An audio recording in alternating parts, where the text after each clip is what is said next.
This is the Horse Radio Network.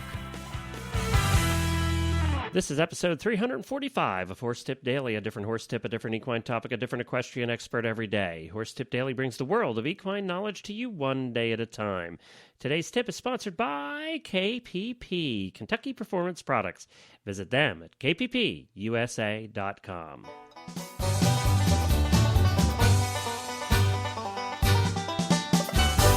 Howdy, Glenn the Geek back with you from Lexington, Kentucky, and it was where it was a little bit snowy this morning. Yesterday we had 70-some degrees, and today, overnight, it dropped 40 degrees, and we woke up with a little bit of snow. First snow of the season here in Lexington, Kentucky.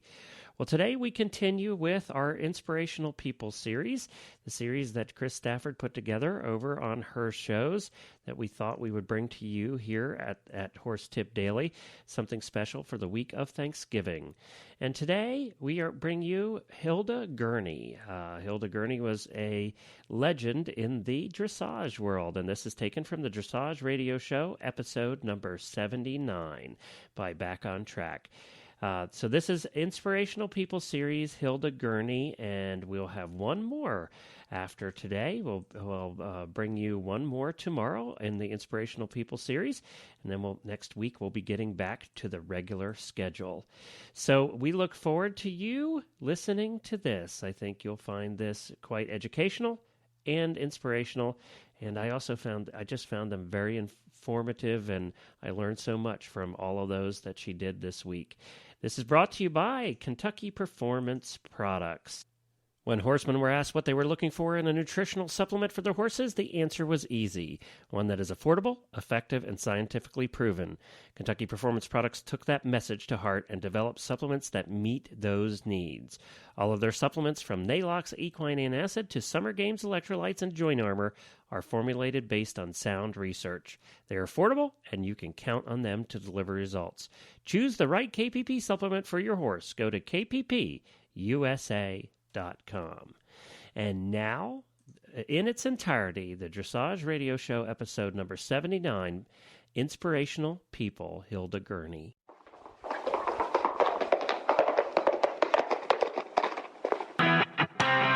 This is the Horse Radio Network. This is episode 79 of the Dressage Radio Show on the Horse Radio Network, brought to you by Back on Track with the generous support of Equestrian Collections and Kentucky Performance Products.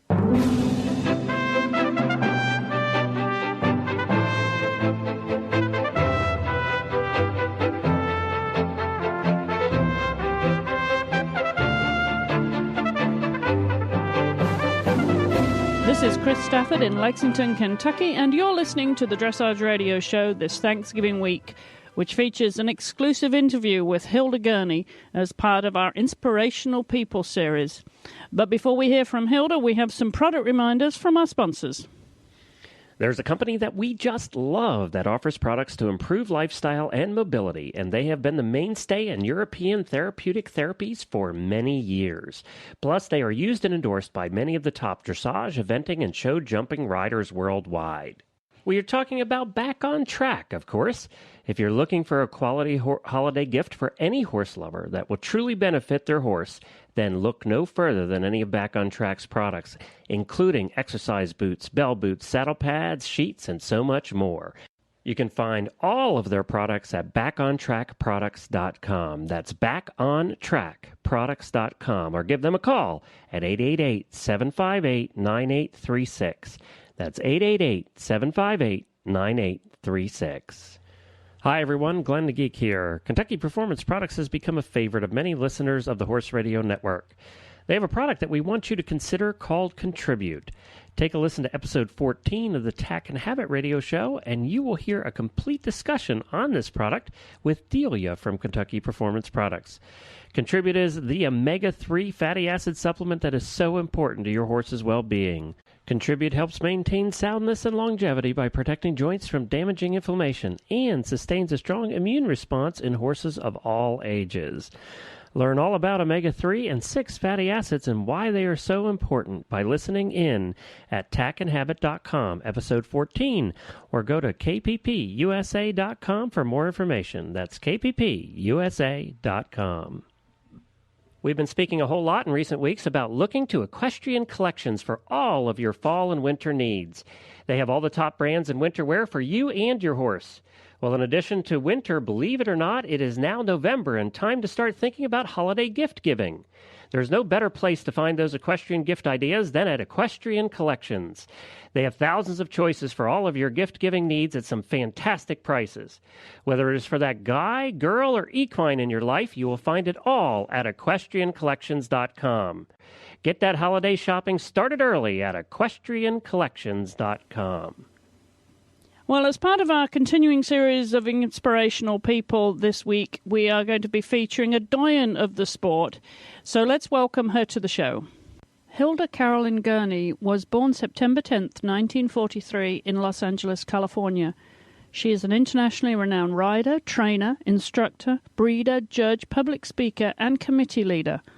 Hilda won a team bronze medal at the 1976 Montreal Olympic Games riding keen, an individual gold and silver and 3 team gold medals at the Pan American Games, as well as 6 U.S. Equestrian Team National Grand Prix Championships and 15 U.S. Dressage Federation Horse of the Year titles.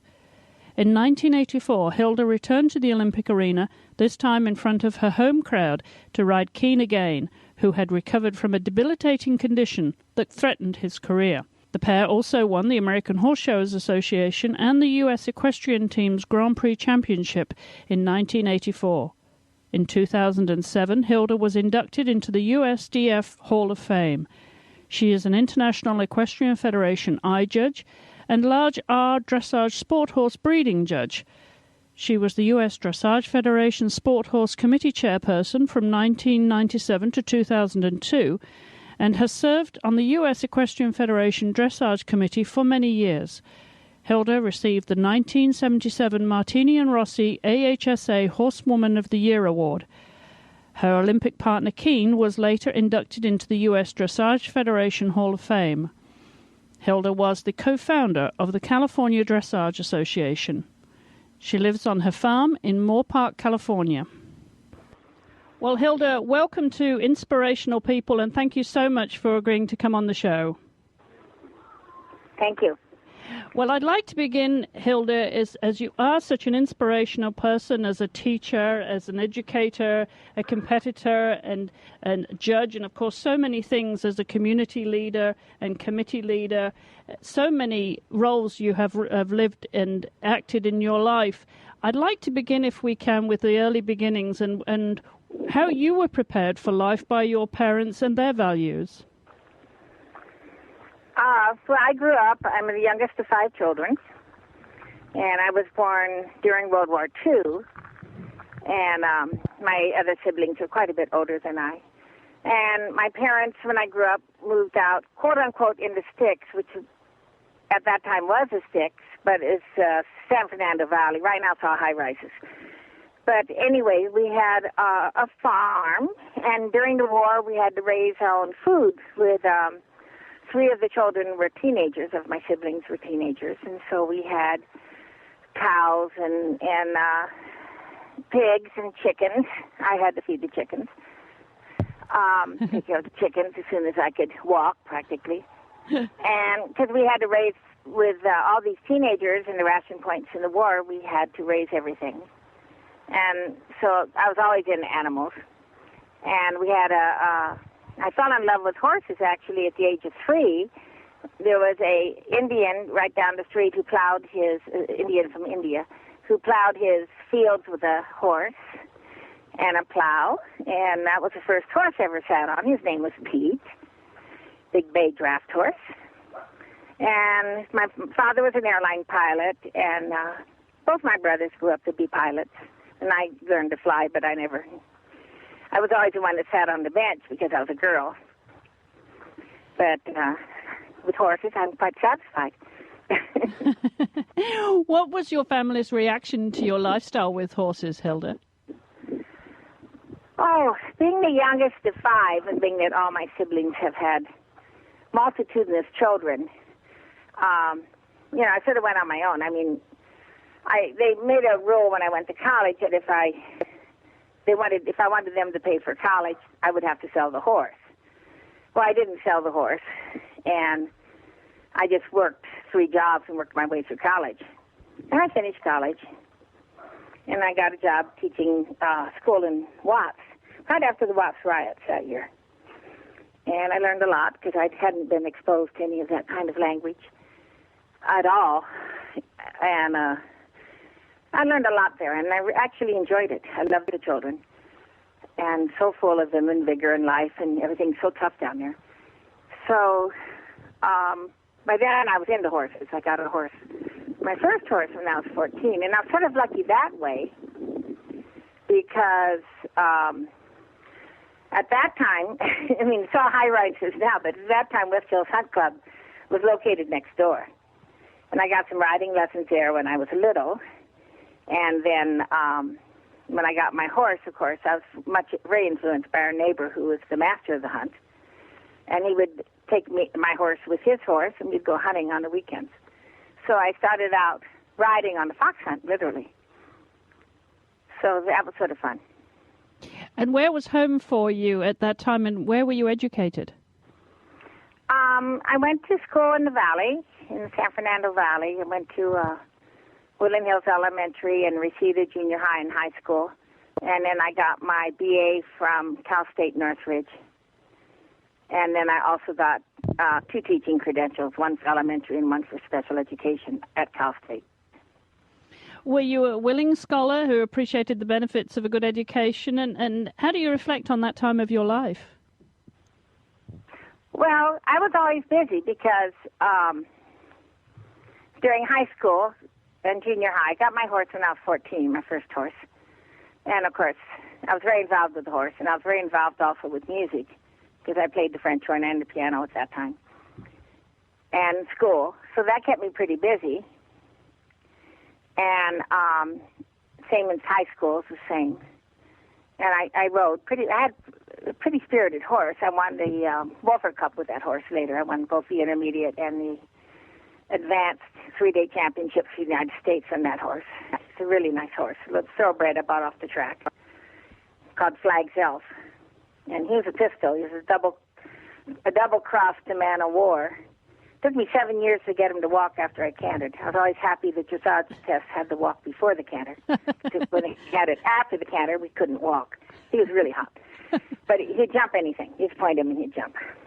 And he jumped carefully. And I didn't know anything about dressage at that time. I just, jumped. And then in college, I taught hunt seat for Bill Herring.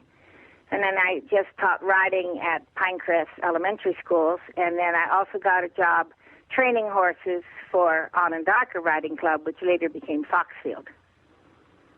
And so I held those 3 jobs and went to college. So I was very busy. Which of your teachers then have most influenced your life? Well, I've had a lot of really good teachers. And I think they've all influenced my life. Our neighbor's name was George Burns. He wasn't the actor. He was just a man called George Burns who was master of the hunt. Of course, he's the one that gave me my initial riding. And then I started went to the horse shows, the hunt seat shows with my horse, and looked what kind of riding I liked. And I saw the girls from Onondaga do so well at the shows. So I worked with Nancy Turrell and Joanne Postel at, I trailered my horse, kept my horse at home, but I trailered him into Onondaga for several years during high school. And then in college, I worked for them full-time. And I kept my horse at Onondaga until I graduated from college. And, of course, they had a huge influence on my riding. And I became a graduate from Onondaga, and that's also where, and later on Foxfield, because they moved over and started their own place, which is called Foxfield Riding Club in Westlake Village, and still is. And I was a graduate there, and that's when I went into eventing. And And I brought the horse back home, and I started teaching school because I didn't have any time. I was commuting from Woodland Hills down to Watts, which is quite a drive on the other side of Los Angeles. So and by then I had a second horse called Did It. And I drove between the commute and riding the horses at home. I couldn't keep them anymore at riding school. I had to keep them at home. And then that's when I started doing the eventing. And we had a lot of kids in the neighborhood that rode. Brian Sable, who was a top event rider and a very good event coach to this day, and Lori Salvo Doyle, who's a Grand Prix rider, and Jackie Lindbergh, who's a judge and a Grand Prix rider. Lori's also a judge. They were all in my neighborhood, and I started the Woodland Hills Pony Club. And I wanted to keep the kids riding well, so I started teaching all the kids. And I had made arenas. Brian and I used to build jumps on the weekends and dig the arena and get the sand stay soft because we didn't have a tractor. And then also, I was competing eventing at that time. And I rode in a event up at Pebble Beach, and Podolsky was the judge. And he gave me 3 10s on my event horse. And so I sort of thought, wow, that's pretty something. And so I started looking more into dressage, even though I still evented, and got more interested in dressage and decided to go back at that time I was teaching school. I wanted to learn more about dressage, and I would actually drive up from Southern California to Northern California and watch Podolsky give Kira Downton lessons on weekends, especially during summer vacation. And then I wanted to learn more, and it wasn't, except for Kira, who didn't teach, there wasn't really any dressage in California. So I trailered my horses to Saratoga Springs, to the Skidmore College, with the American Dressage Institute that Miggy Sorrell started at that time. And I worked with Hans, who was from this area, Hans Mueller, and Franz Rohovansky, and some of the other Europeans that they brought in with my 2 event horses. And I learned a lot there, and then I talked Franz Rohovansky into coming back to California for clinics. So he was a huge influence. And also Colonel Youngquist was there. And so I got introduced to him, and we got him to come in for clinics. And we started getting a little group in dressage, and we founded the California Dressage Society. I was one of the founders of that. And then I also founded the Los Angeles chapter and ran that the first 5 years. And we started really getting a interest going in dressage, which was wonderful. So what was pivotal at that time in your life, Hilda, to make that switch from eventing to dressage? When I won the Wolfer Cup, Charlie Plum broke his neck and was a quadriplegic from then on. Another girl in the preliminary division also broke her neck, but she wasn't paralyzed. Brian Sable, my student, won the intermediate division at the same, and he's fine. He won it on his horse. But, you're there for the grace of God go I, All you have to, Charlie's horse simply slipped on some ice plant and fell on him and made him a quadriplegic. And also, it was real hard on the horses. My event horse was old at that time. He was already 14. I bought him as a 3-year-old off the track, Flags Elf. But he was getting old, and, the eventing was really, really hard on the horses. And so I started gravitating. I had shown him, just a couple weeks before I did the event, I had shown him at Intermediate 1 in dressage. And also, after I got those tents in Podolsky, I did some clinics with him, too. And I went back to the American Dressage Institute also at that time. And so I just started gravitating more, and I went to the Olympics to watch in 68. Boy, that's a long time ago, isn't it? In 68, I went to the Olympics. One of my students had a house in Mexico, so I had a place to stay, because, I was a school teacher and supporting my horses. So I've always worked my own way through everything. And I watched the Olympics and saw the kind of horses they used. And then when I came home, I started looking for a young horse because flag was owed. And I went around to all the thoroughbred farms, and I stumbled into Keene, who was too big to fit into the starting gate.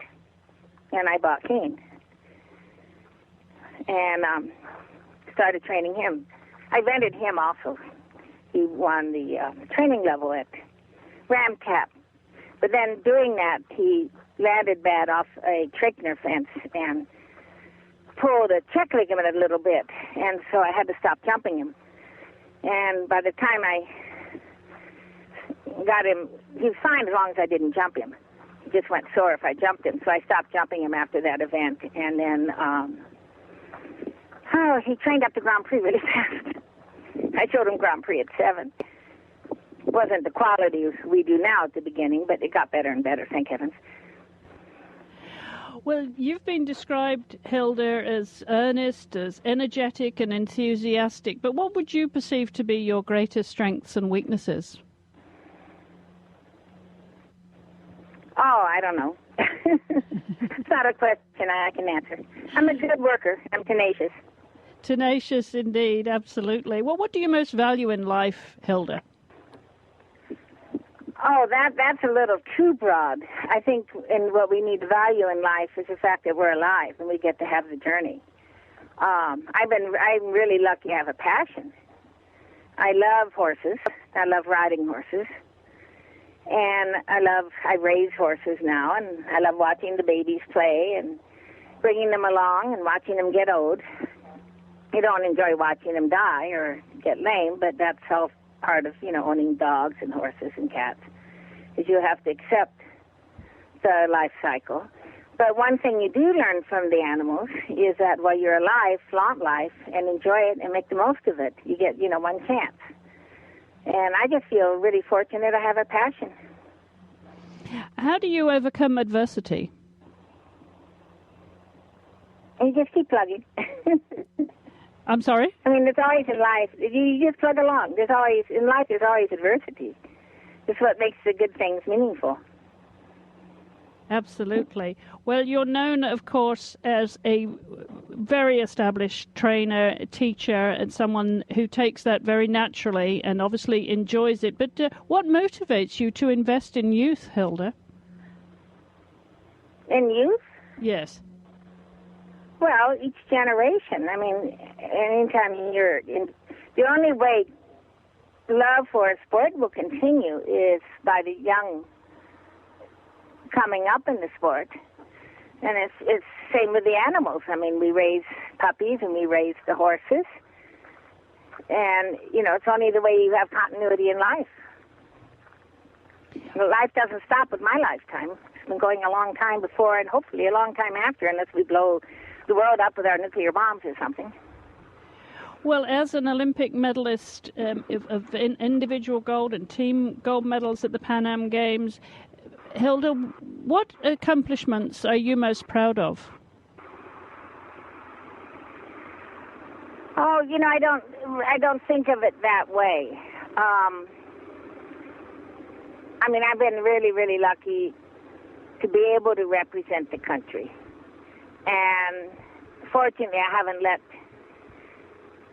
anybody down too much. I mean, when you're on the team, your biggest responsibility is try to do the best you can for your country. And it's just an honor to be able to do that.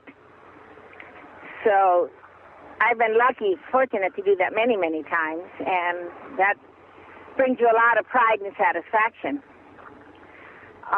Not one particular instance, perhaps, just basically the pride and honor of being able to do it.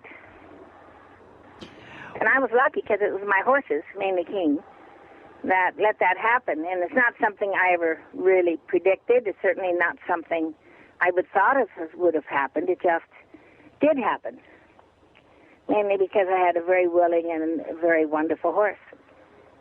But Flag was wonderful, too, and I have some nice horses now that it's the magic of the horses that they want to please us so much. What gives you goosebumps? Watching a good dressage test. And watching a horse really try for the rider, or even watching a good jumper that really tries for the rider. It's really, the horses are magic, the fact that they will do so much for us. And they seem to, the good ones enjoy the sport as much as we do. What would upset you? Oh, any kind of cruelty or distress on toward a horse or an animal, or having a person that's injured or unhappy. You don't want to see sadness and harm and hurt and pain. Does anything intimidate you? Oh, a real rank horse will. Or a dog. A vicious dog will. Yeah, you try to stay healthy. But I've been very fortunate. I rode, 17 horses today already, and I have one more I have to ride. And I've been doing that my whole life, and I've never been hurt or broken a bone riding a horse. So I've been very fortunate. Do you have a life motto, Hilda, that's helped you with your career? A life motto? A life motto? Oh, I've never thought of it quite that way, but basically, while I'm alive, I want to make the most out of my life and fulfill it and enjoy it and share my passions as much as possible. So, and I really do want to keep horses in the future of eternity, if possible. They're such an incredible animal. I want to keep people interested in them, that they will continue to have horses and work with horses and make that part of their lives. Would you say what you need and what you get in life today matches up? Oh, I've gotten a lot more in my life than I could have ever imagined I could have gotten out of life. Youngest of 5 kids and a school teacher. Here I have a lovely farm, and I have wonderful horses, and I have some mares and foals, and right now I have one Grand Prix horse of my own, one almost Grand Prix horse of my own, and nice 4-year-old, nice 3-year-old, and a couple nice foals this year that I'm really happy with, and it's a lot more than I ever thought I would have. A beautiful house and a lovely farm, and it's mine. What does music and the arts play a part in your life at all, Hilda? It did, and it doesn't now, simply because to keep the farm and to keep my horses, I pretty much work every day, all day. My average work day is at least 14 hours. So it doesn't leave much time for a lot of music anymore. But music was a big part of my life growing up because, as I say, I played the French horn and the piano, and I was in band and orchestra. And I find it really helps me with the freestyles, both judging them and making them up and writing them. I find music plays a big role there. And, of course, I listen to it always when I'm in the car. But I don't have time now for those because I need to earn, my way with the farm. Well, if you had time to read at the end of the day, what kind of books would be on your nightstand? Well, I do read at the end of every day. I try to keep up with the news. I have Scientific American, and I also like novels that have nothing to do with horses. And I do keep up with the horse magazines, too, as best I can, and the veterinary magazines. What entertains you and makes you laugh, Hilda? Oh, entertains me, it makes me laugh. Oh, I don't know. Like mainly the animals, I guess, and watching. And people. I like people. And I'm going to ask you what I ask all my guests here on this Inspirational People series, Hilda. At the end of the day, when you close your door, what matters most to you? Probably that the horses are safe for the night, because my house is in the middle of the pastures. I just want to make sure all the horses are safe, and the dogs, of course. We have a lot of coyotes, but the dogs and cats live inside during the night. So the coyotes, just make sure everything's safe for the evening. Wonderful. Well, it's been a delight to talk to you, and I'm so pleased that you were able to spend this time with us and share your life, a little window on your life, Hilda. Thank you so much for coming on the show and being part of our Inspirational People series. Well, thank you very much, Chris. Thanks again to Hilda for being part of this series, which is running on all my shows this Thanksgiving week, with Jimmy Wofford on the Eventing Radio Show and Kathy Kustner on the Jumping Radio Show. Later this year, we will be offering this podcast on its own. The series will be a standalone podcast where you'll be able to listen to all the guests. So stay tuned for that a little bit later on in the year here on the Horse Radio Network. Well, that's about the show for this Thanksgiving week. We hope you've enjoyed all these inspirational people on all of the shows, and certainly Hilda Gurney is one of those people. So we hope you enjoyed that. As you can tell, I'm on my own this week. Next week, we'll be back with more co-hosts, more guests, of course, on the show. So we look forward to bringing you that. Until then, don't forget, check out all our show notes on dressageradio.com or visit our Facebook fan page, which, of course, has over 1,000 members now. So we're really excited about the community we're building there. And also leave your comments for us on there for the quiz series that we're going to be starting here pretty soon. We're going to pair up riders with listeners. So if you think there's someone who should be part of that, just let me know. Send an email to me, chris@horseradionetwork.com, or leave a voicemail, 270-803-0025, of course. And don't forget to follow us on Twitter too, Horse Radio and Chris E. Stafford. I also want to mention before we go, my co-host on the show last week, Mary Lauritsen. Those of you who follow her on Twitter and on Facebook will know that she took a fall from her horse after she recorded the show with me last week. And she did actually fracture a couple of vertebrae, one in her neck and in her spine. And she is home and she's wearing a collar. She's in very good spirits. So we want to send our very best wishes to Mary and hope she has a very, very speedy recovery from that nasty fall. She fell off a young horse at home, apparently. So our best wishes to Mary. You can also leave comments for her on the Dressage Radio Show's fan page on Facebook. Well, that about wraps it up. Again, thanks to our sponsors and crew for turning the show around this Thanksgiving week, and to all of you in the U.S. or overseas, American citizens overseas who are celebrating Thanksgiving. A very, very happy Thanksgiving from me here at the Horse Radio Network. And don't forget, I'll be back same time, same place next week, full of turkey, no doubt. So until then, don't forget to always practice safe riding, and thank you once again for listening to the Dressage Radio Show.